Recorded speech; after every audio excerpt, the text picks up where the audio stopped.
మత్తయి సువార్త 2:2 యూదుల రాజుగా పుట్టినవాడు ఎక్కడున్నాడు?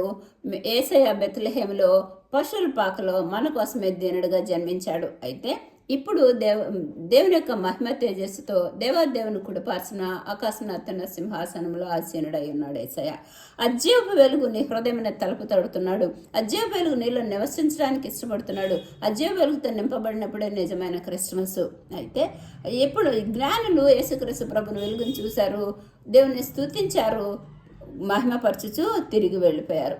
కానీ యేసుక్రీస్తు గొర్రెల కాపర్లు యేసుక్రీస్తు ప్రభుని దర్శించారు, దేవుని స్తుతించు మహిమపరచుచు ఉన్నారు.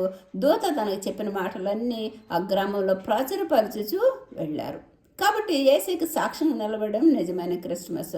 అందుకని ఈ దినమున ప్రభా నా హృదయంలోనికి రా ప్రభా, ఆ జీవ వెలుగుతో నింపు, నీ ఆత్మ నా మీద కుమ్మరించని మనం ప్రార్థన చేస్తే అదే నిజమైన క్రిస్మస్ పరిపూర్ణ